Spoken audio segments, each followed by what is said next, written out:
Évangile de Jésus-Christ selon saint Matthieu. Jésus était venu dans la région de Césarée de Philippe et il demandait à ses disciples: « Le Fils de l'homme, qui est-il d'après ce que disent les hommes ?» Ils répondirent: « Pour les uns, il est Jean-Baptiste, pour d'autres, Élie, pour d'autres encore, Jérémie ou l'un des prophètes. » Jésus leur dit: « Et vous, que dites-vous?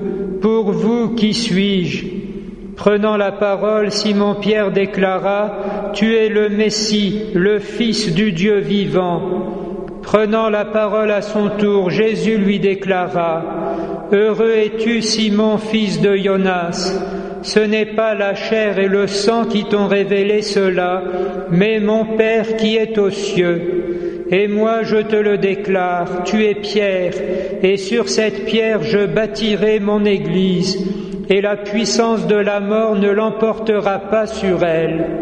Je te donnerai les clés du royaume des cieux. Tout ce que tu auras lié sur la terre sera lié dans les cieux, et tout ce que tu auras délié sur la terre sera délié dans les cieux. » Eh bien, chers frères, alors que le Saint-Père Benoît XVI va quitter bientôt le ministère pétrinien, son humilité et sa douceur ne doivent pas nous cacher l'immensité du don que nous avons reçu dans sa personne, non pas seulement ni d'abord parce qu'il s'agit du cardinal Joseph Ratzinger, mais parce que c'est le successeur de Pierre.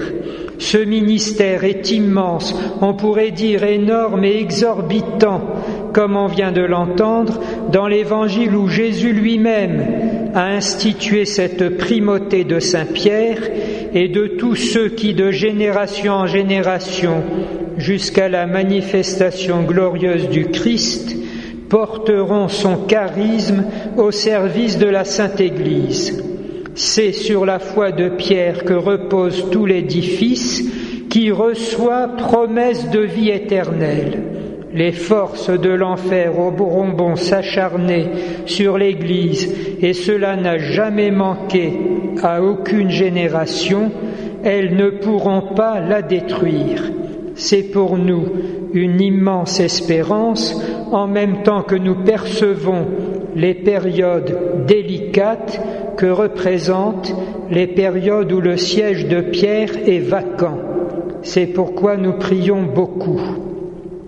L'importance de ce ministère est en ce que la foi vient d'en haut. Ce n'est pas la chair et le sang, lui dit Jésus, mais c'est mon Père qui t'a révélé cela.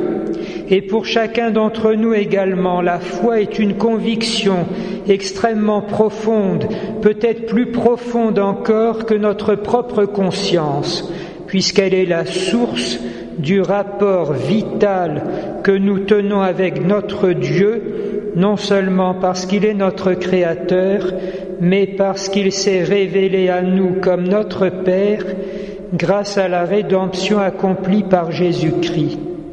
Et pourtant, l'apôtre nous dit, la foi vient de ce qu'on entend. Plus profond encore que ma conviction, retentit la parole de Pierre dans l'Église, et parce qu'il y a coïncidence entre ma conviction et cette parole, je suis sûr de ma foi. Il remet à Pierre le pouvoir des clés en expliquant: ce que tu ouvres ne sera pas fermé, et ce que tu fermes ne pourra pas être ouvert.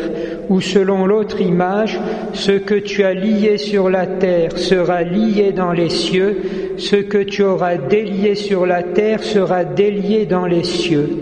Est affirmé ici purement et simplement l'impact définitif, éternel et divin de ce à quoi nous avons accès dans la Sainte Église. Il est de bon ton auprès de ceux qui veulent faire les esprits forts d'avoir des avis sur l'Église, sur la personne du Saint-Père, sur ses décisions, et avant même qu'il ne soit élu, sur ce qu'il a à être, ce qu'il devait être et même qui il sera.